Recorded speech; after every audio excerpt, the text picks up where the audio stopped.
Bonjour, shalom, j'espère que vous allez bien. Moi, ça va. Soyez tous salués dans le puissant nom de notre Seigneur Jésus. Je dis toujours, soyez salués dans le puissant nom de notre Seigneur Jésus parce que ce nom, c'est le seul nom qui sauve. C'est à ce nom que nous sommes justifiés.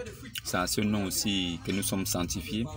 Car sanctifie-les par ta parole, car ta parole est la vérité. Alors la parole de Christ est la vérité. Et si vous avez reçu cette parole, vous avez reçu la vérité et vous êtes purifié. Vous êtes sanctifié, vous êtes lavé et vous devenez une nouvelle créature. Une nouvelle créature, le côté spirituel, le côté qui a été créé à l'image de Dieu là, c'est ce côté-là qui devient une nouvelle créature. Mais le côté charnel que nous touchons là, ce côté reste dans le péché et ce côté ne change pas. Ce côté ne change pas, ce côté reste le même. Donc si ce côté reste le même, les mêmes péchés restent avec vous, les mêmes habitudes restent avec vous, la même tête et tout ce que vous avez déjà fait reste collé à vous. C'est votre identité, c'est l'identité du corps que vous possédez sur la terre. Maintenant, du côté spirituel, vous avez changé. Vous devenez un nouvel être, vous devenez une nouvelle créature parce qu'au départ déjà vous êtes créature de Christ. Mais ça veut dire que vous le devenez maintenant réellement parce que vous constatez maintenant que vous êtes devenu une créature de Christ. Ça veut dire que dès le commencement, vous êtes d'abord sémence de Christ. Mais cela ne vous est pas révélé. Alors cela vous est révélé plus tard et vous sentez et vous voyez que vous êtes vraiment devenu créature de Christ. Enfant de Christ, sémence de Christ. Bien aimé, j'aimerais qu'on aborde un sujet aujourd'hui. C'est un sujet qui touche beaucoup les églises d'aujourd'hui, les églises de notre temps, les églises des hommes, car la plupart des églises aujourd'hui, ce sont des églises des hommes. Ce ne sont pas des églises du Seigneur Jésus. Parce que Jésus-Christ a son église, et son église, c'est lui qui est la tête de son église. Et s'il est la tête de son église, nous sommes les membres de son corps. Voilà pourquoi on dit que nous sommes les membres du corps du Christ. Pourquoi on parle du corps sans parler de la tête? Parce qu'on sait que la tête, c'est lui. Alors s'il est la tête, c'est lui qui dirige, c'est lui qui commande, c'est lui qui mène tout le monde. Et c'est lui qui prend les décisions. Voilà pourquoi il est important, chaque matin quand vous vous levez, de prier. Et de prier en invoquant le nom de Jésus-Christ. Seigneur Jésus, Seigneur Jésus, Seigneur Jésus. Vous invoquez son nom 3 fois dans votre vie et vous priez. Vous le mettez au devant de toutes choses. Vous lui donnez la place qu'il mérite. Parce que Jésus-Christ n'est pas dans votre vie pour qu'il soit celui sur qui vous devez jeter la poubelle. Ça veut dire que quand vous avez péché, c'est là où vous pensez à lui. Ou bien quand vous avez fait des choses bizarres, c'est là où vous pensez que Jésus-Christ existe. Ou bien quand vous avez échoué et vous l'appelez maintenant parce que vous êtes dans la détresse. Non. Jésus-Christ est celui qui doit être le premier. Il doit être devant. Il doit être devant. C'est lui qui doit prendre le contrôle. C'est à lui que vous devez confier toutes choses. C'est à lui que vous devez parler. C'est à lui que vous devez faire confiance. Ne faites jamais confiance à un homme sur la terre. Parce qu'un homme est menteur, un homme est pécheur, il peut se repentir. Un homme est capable de changer ta vie.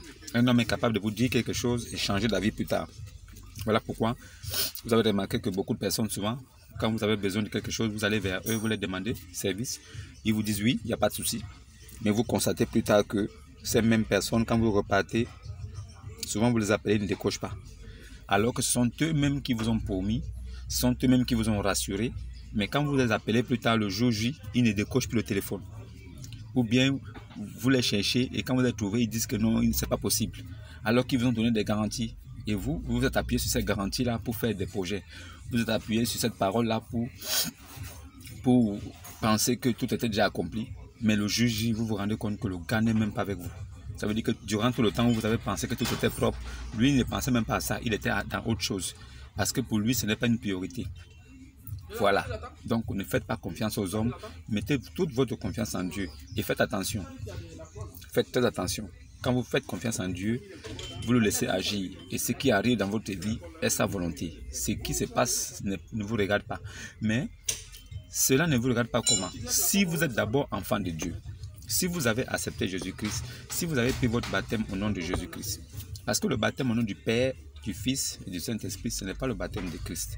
Le baptême de Christ, c'est de baptiser au nom du Père.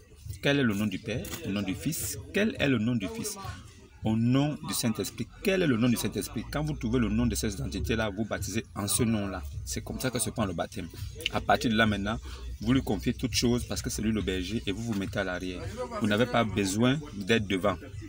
Voilà pourquoi vous devez toujours l'appeler et l'invoquer avant les problèmes. Vous l'invoquez avant les situations. Vous l'invoquez avant les épreuves. Ne l'invoquez pas après.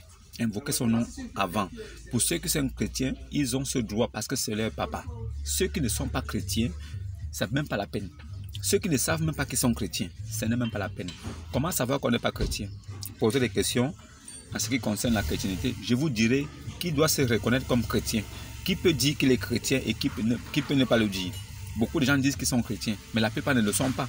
Si moi je peux définir le nombre de chrétiens qu'il y a sur la terre, je vous dirais qu'il y a moins de 5%. Je dis il y a moins de 5% de chrétiens. Sur tous les chrétiens qui existent, qui se disent chrétiens, il y a moins de 5% qui sont réellement chrétiens. Ils ne sont pas chrétiens. Parce que chrétienté là, il faut vivre sa chrétienté. Et sa chrétienté là, on la connaît. Quand tu es fils légitime d'un roi, tu sais que tu es un prince.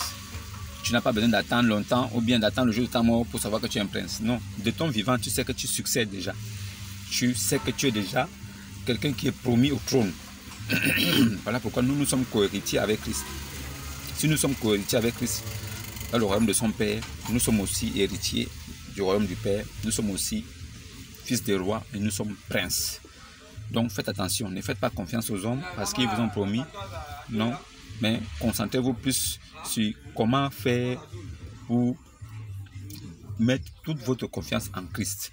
Mettez toute votre confiance en Christ, je pense que c'est le plus important. Faites confiance seulement en Christ. Ne faites plus jamais confiance à un homme. Ne faites plus jamais confiance à un homme. Quel qu'en soit ce qu'il vous prouve, quel qu'en soit ce qu'il vous donne, quel qu'en soit ce qu'il vous dit, quel qu'en soit ce qu'il fait devant vous, il peut arriver qu'il vous dise quelque chose et il ne le fait pas. Parce que c'est un homme. Voilà. Mettez toute votre confiance en Christ et laissez-le agir. Ne vous agitez pas. Il agira certainement. Et il fera quelque chose de merveilleux dans votre vie. Vous verrez. Que la paix soit sur vous. Et que le salut aussi. Shalom et à la prochaine.